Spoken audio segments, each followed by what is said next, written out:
Le film se déroule dans un monde futuriste avancé. La réalité virtuelle est devenue impossible à distinguer du monde réel grâce à de nombreuses technologies modernisées.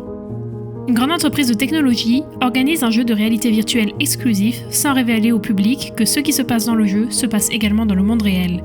Autrement dit, si le joueur meurt dans le jeu, il meurt également dans le monde réel.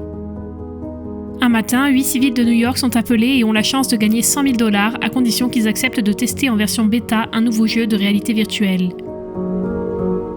Même si l'offre sort de nulle part et est louche, ils décident tous les 8 de l'accepter et arrivent à l'adresse indiquée. En se rencontrant, ils se rendent compte qu'ils ont tous des joueurs confirmés. L'organisateur du jeu les accueille par le biais d'une annonce à sens unique afin de minimiser l'interaction des joueurs avec d'autres humains. On leur demande de signer un contrat avant de revêtir leur armure. Les joueurs sont uniquement autorisés à utiliser leur pseudo de gamer respectifs et à réduire au minimum les interactions personnelles. Elle s'attache à leur combinaison et ne fait qu'un avec le joueur. L'armure est composée de 54 capteurs de mouvement qui aideront les joueurs à fonctionner correctement dans le monde virtuel. Elles sont conçues pour permettre aux joueurs de vivre l'expérience la plus proche possible de la guerre moderne. Tout le monde s'habille immédiatement à l'exception d'un joueur nommé terroriste. Il hésite à cause de son nom, qui était censé être ironique. Il doute également de la technologie qu'il teste et pense qu'elle pourrait être dangereuse. Les autres lui demandent de rentrer chez lui, mais les portes de la pièce ne s'ouvrent pas. Il s'avère que le jeu ne peut pas démarrer sans l'adhésion de tous les joueurs. Finalement, Terroriste accepte de rejoindre les autres. Les armures s'allument et la pièce change complètement. L'intérieur blanc moderne est remplacé par des murs rustiques d'un bâtiment abandonné. Les joueurs sont ébranlés car c'est presque comme s'ils étaient téléportés ailleurs. En plus des murs, leurs vêtements se transforment aussi en uniforme militaire et tout tatouage ou cicatrice qu'ils auraient sur le corps disparaît. Un joueur essaye de toucher les bouteilles de bière qui traînent, mais sa main les traverse. Un autre joueur ouvre son casque pour voir où il se trouve et se trouve bien évidemment dans la même pièce. Il remet alors son casque et rejoint les autres devant la fenêtre. Dehors, un hélicoptère mène des combats au milieu d'une ville détruite. Un joueur nommé Reaper est le plus enthousiaste de tous. Il a toujours rêvé d'expérimenter un tel niveau de réalité virtuelle. Son enthousiasme le fait passer pour un idiot aux yeux de tout le monde, mais il ne semble pas s'en soucier. Ça, c'est un vrai gamer. Alors qu'il s'interroge sur ce qu'il devrait faire, le capitaine de l'armée apparaît et leur ordonne de se tenir à proximité. Tout le monde est intimidé par cet homme, mais ils se rendent ensuite compte qu'il n'existe pas. Quand ils retirent leur casque, ils sont de retour dans la pièce blanche sans aucun capitaine dans les parages. Les joueurs, émerveillés par la technologie, décident de continuer à l'explorer. Ils s'emparent chacun d'une arme et essayent de tirer sur les bouteilles. En voyant les joueurs devenir irresponsables avec leurs armes, le capitaine tire sur l'un d'entre eux, leur montrant ainsi que le gilet pare-balles est détruit en un seul coup. Il les avertit de ne pas se faire toucher une deuxième fois et les joueurs pensent qu'ils seront éliminés s'ils le font. Le capitaine explique que leur bâtiment a été envahi par un groupe de terroristes hautement entraînés. L'objectif des joueurs est de les combattre et d'atteindre le rez-de-chaussée. Ils reçoivent tous un kit médical qui les aidera en cas de blessure.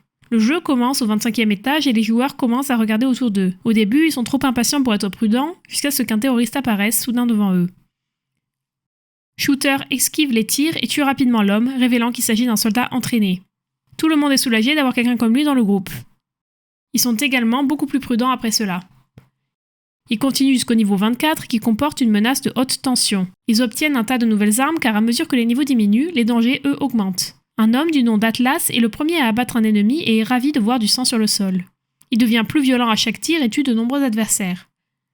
Reaper fait le moins de victimes et est presque abattu par un terroriste avant que Shooter ne le sauve. Néanmoins, ce faisant, Shooter se fait tirer dessus et perd son armure. Une fille nommée Taylor révèle qu'elle était venue chez son amie et qu'elle n'est pas censée participer au jeu. Elle panique et fond en larmes tandis qu'une autre fille du nom de Mustang la réconforte. Soudain, le 5e membre du groupe, Sox, se fait tirer dessus à 2 reprises. Il tombe sur le sol et pleure de douleur. Tous les autres sont confus parce que la combinaison n'est pas censée leur faire ressentir de la douleur. Même lorsque Sox enlève son casque, sa douleur ne disparaît pas. On lui injecte immédiatement le kit médical qui aide finalement à soulager la douleur. Il est maintenant certain que le jeu n'est pas ce qu'il pense. Le premier coup de feu ne leur fera peut-être aucun mal, mais le second les tuera à coup sûr. Certains d'entre eux pensent qu'ils jouent dans une émission de télé-réalité, mais aucun ne veut continuer à jouer. Terroriste essaie alors de retirer son casque avant de se rendre compte qu'il est coincé sur sa tête. En proie à la panique, Atlas commence à reprocher à Shooter d'être dans une course à mort vers la victoire. En réponse, Shooter s'isole dans une autre pièce. Ce que les joueurs ignorent, c'est que le niveau suivant du jeu a déjà commencé, ce qui signifie que l'endroit grouille de terroristes. Avant que Shooter ne s'en rende compte, il reçoit une balle dans le dos. À l'extérieur, les autres joueurs sont également attaqués mais réussissent à s'échapper à temps. Taylor essaie de descendre à un niveau inférieur mais le jeu l'arrête car ils ne sont pas autorisés à descendre avant d'avoir terminé le niveau précédent. Reaper réfléchit rapidement et lance une grenade sur l'ennemi, le tuant sur le coup. Quand le silence revient, il retourne auprès de Shooter et le trouve mort dans le couloir. Cela confirme que la mort d'un joueur est possible et rend tout le monde nerveux. Ils doivent bientôt passer au niveau suivant, mais Terrorist suggère d'essayer d'enlever leur casque d'abord. Un membre nommé Datchief leur dit d'arrêter, mais Sox et Terrorist n'écoutent pas. Ils essaient de retirer leur casque par la force, ce qui met le capitaine virtuel en colère contre eux. Il pousse le terroriste par terre au sol et lui donne de nombreux coups de pied en lui ordonnant de ne plus jamais enfreindre les règles. Le groupe s'accorde finalement pour dire que le seul moyen de s'en sortir vivant est de gagner la partie. Ils descendent encore de 2 étages et atteignent le 20e. Le défi consiste à utiliser des couteaux à ce niveau, car il y a une fuite de gaz à cet endroit et le moindre coup de feu pourrait tout faire exploser. Les premières secondes du jeu, Datchief est presque tué, mais Atlas lui vient en aide. Il est prêt à tout pour survivre et est le plus dangereux de tous. En suivant ses pas, le groupe s'en sort très bien dans les quelques niveaux suivants. Cependant, ils perdent également de très nombreux kits médicaux dans la bataille. À un moment donné, Mustang se retrouve avec le dernier kit, mais Reaper et Sox sont tous les deux blessés. Alors qu'elle réfléchit à qui elle doit sauver, Terrorist lui vient en aide et sauve Sox avec son dernier kit. Après avoir franchi plusieurs niveaux supplémentaires, ils font une pause pour se prendre leur souffle. Le jeu devient de plus en plus difficile et ils seront bientôt à court de kits. Terrorist commence à frapper un mur de verre pour tenter de sortir du bâtiment. Il réussit jusqu'à un certain point avant d'être arrêté par le capitaine virtuel. Il tabasse Terrorist et lui casse la jambe. Avec une fracture ouverte et un os qui sort de sa jambe, Terrorist est désormais un fardeau pour le groupe. Atlas suggère de l'abandonner mais les autres veulent l'emmener avec eux. À la fin, Terrorist se cache sous une table et demande à tous les autres de continuer le jeu. Il perd lentement conscience et meurt quelques instants plus tard. Au niveau suivant, le groupe connaît plus de difficultés parce qu'il est dépassé en nombre par les terroristes. Taylor, qui n'a pas tué un seul ennemi, se cache dans une pièce tout du long pendant que les autres se battent. Mais à la fin du niveau, elle tue un homme et s'apprête à en tuer d'autres. Une fois le niveau terminé, le groupe décide de se reposer un moment.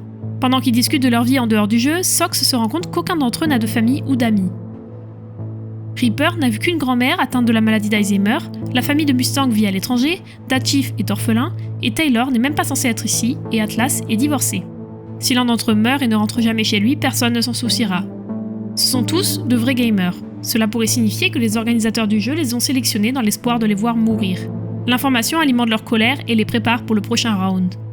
En atteignant le niveau suivant, ils trouvent le capitaine en train de tabasser un prisonnier ennemi.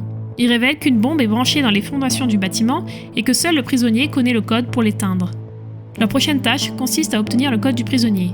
La tâche est plus facile que les autres et le groupe se met donc immédiatement au travail. Le chef appuie sur des boutons qui électrocutent le prisonnier. Lorsqu'il est au plus bas, ce dernier murmure que le code est Pushkin.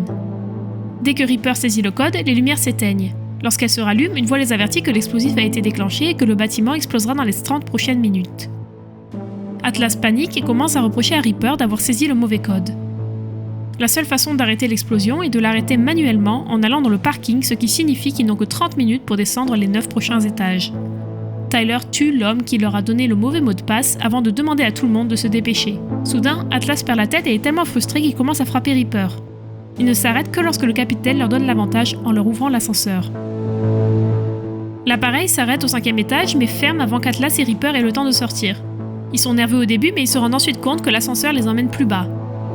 Ils finissent par descendre au 3e étage alors qu'il ne reste que 25 minutes avant la détonation. Reaper suggère d'attendre que les autres descendent. Cependant, Atlas est contre cette idée. Il pointe une arme sur Reaper et l'utilise comme bouclier humain pour atteindre l'autre côté de la pièce. À ce stade, il veut juste s'en sortir vivant et ne se soucie pas de devoir tuer les coéquipiers pour y arriver. Il rencontre rapidement un ennemi et Reaper est à court de munitions. Il finit par se faire tirer dessus et mourir tandis qu'Atlas s'enfuit derrière lui. Alors qu'il se cache, il ne peut s'empêcher de pleurer en voyant la personne qu'il est en train de devenir, mais cela n'entache pas son envie de survivre. Bientôt, les autres arrivent après avoir terminé les 2 niveaux supérieurs. Ils trouvent le corps de Reaper mais n'ont aucune idée qu'il est mort à cause d'Atlas. Ils se mettent en position avant de tuer les autres ennemis du 3e étage. Tyler se rend dans la salle médicale pour chercher d'autres kits et en trouve un. Cependant, Atlas la rejoint au même moment et tente de la lui voler. Alors qu'ils se disputent, il tue Taylor et s'en va sans éprouver le moindre regret. Quelques minutes plus tard, Sox retrouve Atlas et le réconforte en croyant qu'il se sent mal suite à la mort de son ami, mais il trouve ensuite le cadavre de Taylor et le nom d'Atlas écrit sur le mur avec du sang. En découvrant qu'il est le tueur, Sox l'attaque et les deux commencent à se battre. À un moment, Sox frappe Atlas avec un extincteur, ce qui fait croire au capitaine qu'Atlas essaie d'enlever son casque. Puisqu'ils avaient déjà été prévenus, Atlas est attaqué et étranglé à mort en guise de punition. À partir de là, seuls Sox, Mustang et Datchief sont les derniers joueurs survivants parmi les 8 du départ. Ils s'équipent et descendent jusqu'au 1er étage pour finalement atteindre le parking. L'endroit est rempli d'ennemis qui leur tirent dessus sans relâche. Alors que le groupe avance courageusement, Sox se fait tirer dessus. Il a un kit médical pour se soigner, mais juste avant de l'utiliser, il aperçoit Mustang se faire également tirer dessus. Sox n'hésite pas une seule seconde et utilise le dernier kit sur elle, se sacrifiant ainsi pour la sauver. Alors qu'il ne reste que quelques secondes avant que l'explosif explose, Tachif court vers le détonateur et l'arrête à la dernière minute. Les casques cessent de fonctionner et les deux survivants sont ramenés dans la pièce blanche. Tachif est soudainement encerclé par un groupe de soldats, mais il ne paraît pas du tout surpris. C'est alors que nous découvrons qu'il est l'organisateur du jeu et qui joue avec la vie des gens pour s'amuser. Avant que Mustang ne puisse réagir, elle est mise sous sédatif et emmenée. Les données concernant les joueurs morts sont définitivement supprimées afin d'éliminer les preuves du décès. Dans le vrai parking du bâtiment, Mustang est inconsciente alors que les cadavres de ses amis sont mis dans des sacs mortuaires pour être éliminés. À son réveil, Tachif se tient devant elle avec un sac rempli d'argent. Il veut qu'elle oublie tout ce qui s'est passé et qu'elle profite de la vie comme il le fait. Tout ce qu'elle a à faire, c'est de promettre de garder le silence et elle sera ensuite à nouveau mise sous sédatif et ramenée chez elle. Étonnamment,